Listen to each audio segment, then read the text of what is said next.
যাব হচ্ছে মামাবাড়ি। তার জন্য বিকালবেলায় রেডি হয়ে নিয়েছি। এখন বাজে বিকাল 3টা। রোদের তাপ তো দেখতেই পাচ্ছ ভালোই আছে। এসে এই কালাকাঁদ মিষ্টিটা নিয়েছি মিষ্টির দোকান থেকে, এটাই পছন্দ হলো।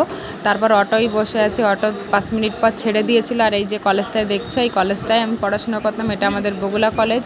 মামাবাড়ি যাওয়ার রাস্তাটা না আমার ছোটোবেলা থেকেই বরাবরই ভীষণ প্রিয়, ভীষণ ভালো লাগে।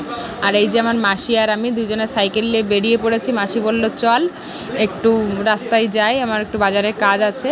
তো সাইকেল নিয়ে তো অনেক কাণ্ড করে ফেলেছি দুজন মিলে, মানে কেউই ঠিকমতো চালাতে পারছিলাম না। আমি অনেক দিন পর যেহেতু সাইকেল ধরেছিলাম, তো অবশেষে আমি মাসিকে চালিয়ে বাজারে নিয়ে গেছি, অবশেষে নিয়ে এসেছে। একটু কষ্ট হয়েছে কিন্তু ওটা কোনো ব্যাপারই না। আর এই মাসি বাড়ির এই তুলসী মঞ্চটা আমার ভীষণ ভীষণ ভালো লাগে, অনেক সুন্দর। আর ওখানে দেখো রাধাকৃষ্ণ আছে। আর এই যে মাসির গাছে দেখো কত সুন্দর ফুল ফুটেছে। তো মাসি বাড়ি থেকে ঘুরে ফিরে এখন যাচ্ছি হচ্ছে একটু মামা বাড়ির দিকে আবারও।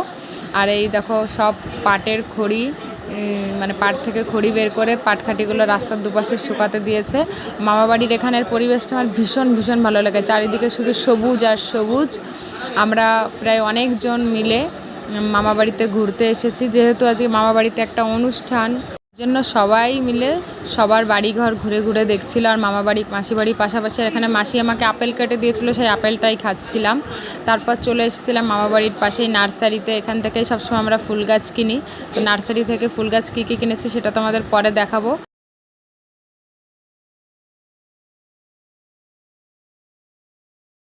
ভাই আর আমি গল্প করতে করতে দেরি হয়ে গেছে হাঁটতে হাঁটতে। আর এসে দেখি মা মাসি সবাই খেতে বসে গেছে। এই পাশে আবার 7টা সাড়ে 7টার পর অটো টটো কিছুই পাওয়া যায় না, ওই জন্য তাড়াতাড়ি করে খেতে বসে গেছে। আর আমার বান্ধবী দেখো আমাকে একটা মাছের মাথা দিয়েছে। বান্ধবী বলছে তুই মাছের মাথাটা খা।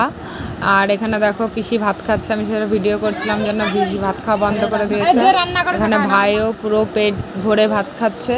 আমিও পটল চিংড়ি দিয়ে ভাত খেলাম, মাছের ঝোল দিয়ে ভাত খেয়েছি, সব কিছুই টেস্টি হয়েছে। আর এই সব কিছু রান্না করেছে কিন্তু আমার মা। অবশ্য যেখানেই নেমন্তন্ন বাড়ি যাই বেশিরভাগই নিজেদের, তো সেখানে আমার মা মাসিরাই বেশি রান্না করে। খাওয়া দাওয়া শেষ করে সবাইকে টাটা বাই বাই বলে চলে এসেছি দোকানে।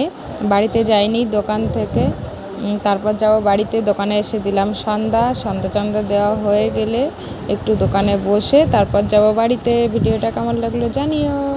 টাটা।